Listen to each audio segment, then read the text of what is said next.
Jumpa lagi dengan saya, Mr. Sorchan, di dalam channel pengembangan kepribadian atau mentoring self improvement. Saat ini kita belajar dalam konteks besar kita, leadership, kepemimpinan yang sejati.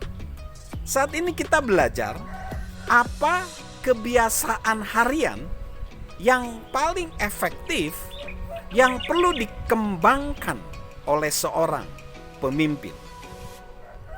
Jika kita bisa mempraktekkan satu kebiasaan setiap hari dalam hidup, saya percaya itu akan memberikan lebih dari yang kita terima.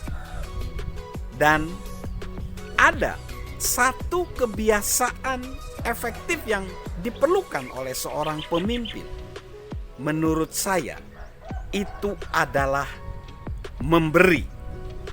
Mengapa memberi menjadi kebiasaan paling efektif yang perlu dikembangkan pemimpin?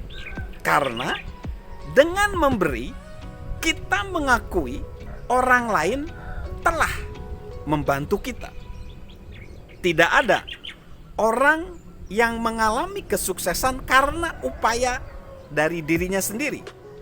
Setiap kita mendapatkan bantuan dari orang lain dalam meraih kesuksesan kita.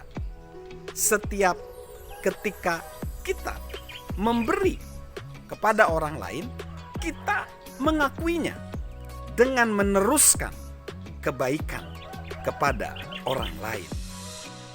Yang kedua, dengan memberi, kita tidak terpaku pada diri sendiri.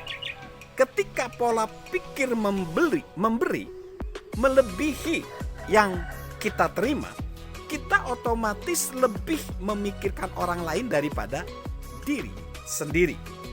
Kita harus memperhatikan orang lain dan kebutuhannya. Kita harus mencari tahu cara memberikan hal yang mereka butuhkan. Hal ini jelas mengalihkan fokus kita dari diri kita sendiri kepada orang lain dan membuat kita semakin tidak egois. Yang ketiga, dengan memberi adalah dasar. Memberi adalah tindakan yang harus disengaja. Kita jarang bisa memberi dengan kebetulan. Kita harus berusaha memberi. Itu membutuhkan niat dan kehendak. Kesengajaan itu menumbuhkan kita dan menjadikan kita menjadi lebih proaktif. Karena itulah kualitas yang penting dari seorang pemimpin. Lalu yang keempat, dengan memberi kita mengubah dunia, mengubah orang satu persatu. Akan seperti apa dunia kita jika setiap orang mencoba memberi lebih banyak daripada yang ia terima? Orang-orang akan berubah. Akan sulit bagi seseorang yang sehat untuk terus menerima dari orang lain tanpa memberikan sesuatu sebagai balasan. Pola pikir berkelimpahan akan memunculkan kedermawanan.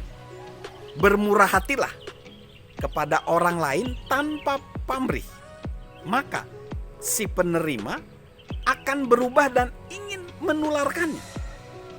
Setelah kita memiliki pola pikir memberi, semakin banyak kita akan menerima, semakin banyak pula keinginan kita untuk memberi. Itulah siklus positif yang akan terjadi ketika pola pikir kita menyebar. Tidak hanya satu orang yang berubah, tetapi juga komunitas. Ajukan 3 pertanyaan agar kita bisa efektif memberi. 1. Apa yang telah kita berikan? Bahkan orang-orang dengan latar belakang yang kurang beruntung, yang sulit, dia memiliki pengalaman positif yang bisa diambil. 2. Apa yang kita miliki? Temukan bakat, keahlian, dan hasrat dalam diri kita yang bisa dibagikan kepada orang lain? Yang ketiga, apa yang bisa kita lakukan? Kesempatan apa yang memungkinkan kita bisa menambahkan nilai pada orang lain? Salam untuk memiliki jiwa kepemimpinan, yaitu jiwa yang memberi. Dan salam sehat selalu dari saya, Mr. Sorjan